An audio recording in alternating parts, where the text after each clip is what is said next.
ரஞ்சித் குமார் கேட்டிருக்காரு. Bro income tax பத்தி சொல்லுங்க.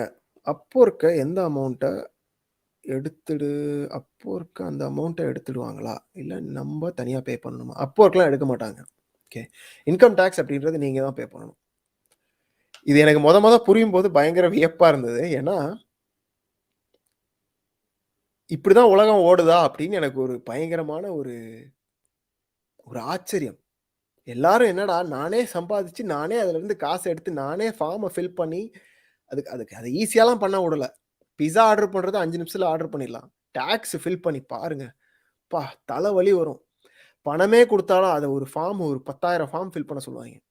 இதுக்கு தான் தனியா சிஏன்னு ஆளுங்க இருப்பாங்க. அதனால வந்து நீங்களே டாக்ஸ்லாம் ஃபைல் பண்ணவே பண்ணிறாதீங்க. தனியா ஆள் இருப்பாங்க. ஹெல்ப் பண்ணுவாங்க இதுக்கு. ஓகே. அவங்கட்ட போயிட்டு அக்கவுண்டன்ட்ட போயிட்டு, இதுதான் எனக்கு அப்படின்னு ஸ்டார்ட்டிங்லயே நீங்க உள்ள போயிரணும். எப்போ நீங்க கம்பெனி ரெஜிஸ்டர் பண்றீங்களோ, அப்பவே ஒரு அக்கவுண்டன்ட். ரொம்பலாம் செலவாகாது. அது மாரி அந்த அக்கவுண்டன்ட் உங்களுக்கு நெறைய சொல்லிக் குடுப்பாங்க. எவ்வளவு வரவு வரணும்? எவ்வளவு செலவு இருக்கணும்? கம்பெனினா எப்படி நீங்க நடத்தணும்? அந்த மாரி நெறைய டிப்ஸ் அவங்க கிட்ட இருந்து பிசினஸ் டிப்ஸும் நடக்கும். அப்படின்னு இப்ப ரீசென்ட்டா ஒரு பாட்காஸ்ட் ரெக்கார்ட் பண்ணியிருந்தேன். அது இன்னும் ரிலீஸ் பண்ணல.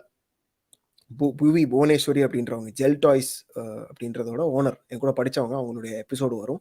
அவங்க சொன்னது எனக்கு இது. ஆரம்பத்திலேயே வந்து நான் அக்கவுண்டன்ட்ட போனது ரொம்ப நல்ல விஷயம்.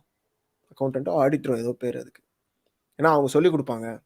இப்படிதான் பிசினஸ், இப்படிதான் நிஜ வாழ்க்கை. இவ்வளவு வரணும், இவ்வளவு நீ வந்து சேவ் பண்ணிக்கணும், இவ்வளவு நீ செலவழிக்கலாம் அப்படின்லாம் சொல்லுவாங்க அப்படின்னு சொன்னாங்க. ஓகே. ஸோ ஏன்னா நீங்க ரஞ்சித் குமார் நீங்க வந்து ஓரளவுக்கு சக்சஸ் வந்துட்டீங்க. அடுத்த மைண்ட் செட் வந்து இப்போ அமர்நாத் சொன்ன மாரி freelancer to business owner mindset வரணும். நீங்க மட்டும் உங்கள மட்டும் நினைக்காம, உங்க வேலைய வேற ஒருத்தவங்களுக்கு குடுத்தா நடக்குமா அப்படின்னு பார்க்கணும். உங்களுக்கு எவ்வளவு சம்பளம் குடுத்துக்கணும்னு இருக்கும். அப்புறம் அது போக நீங்க 24 மணி நேரம்லாம் வேலை பார்க்க முடியாது. நார்மலான லைஃப்க்கு எப்போ வர்றது? 8 மணி நேரம் மட்டும் தான் வேலை பார்க்கணும். அப்புறமும் ஆனா அதே அளவு சம்பாதிக்கணும். இந்த மாரிலாம் யோசிக்கணும் கொஞ்சம் கொஞ்சம். ஓகே. அந்த ஸ்கேலிங் வரும். ஸோ இன்கம் டாக்ஸ் அப்படின்றது ஃபைனலி நீங்களே சம்பாதிச்சு, நீங்களே அத ஒரு இடத்துல போய் டிக்ளேர் பண்ணி, ஓகே. நீங்களே வந்து இவ்வளவு நான் சம்பாதிச்சேன் அப்படின்னு சொல்லி அதுல ஒரு பெர்சன்டேஜ் வரும். அத எடுத்துக்கொண்டு நீங்களே கட்டணும். ஓகே. இதுதான் இன்கம் டாக்ஸ். இத முடிஞ்ச அளவு ஆட்டோமேட் பண்ணலாம். ஓகே. ஆன்லைன்ல வந்து இப்போ நெறைய வந்து ஸ்டார்ட் அப்ஸ்லாம் வந்துருச்சு. cleartax.in இந்த மாரிலாம் இருக்காங்க. அவங்க வந்து ஸ்டார்ட் அப் பேக்கேஜ் அவங்களே குடுத்துருவாங்க. எப்படி வந்து இதெல்லாம் ஃபார்முலேட் பண்றது அப்படின்னு. அந்த மாரி ஒரு சர்வீஸ் வச்சுக்கோங்க. டாக்ஸ மட்டும் நீங்க தயவு செஞ்சு சொந்தமா செய்றேன்னு நினைக்கவே நினைக்காதீங்க.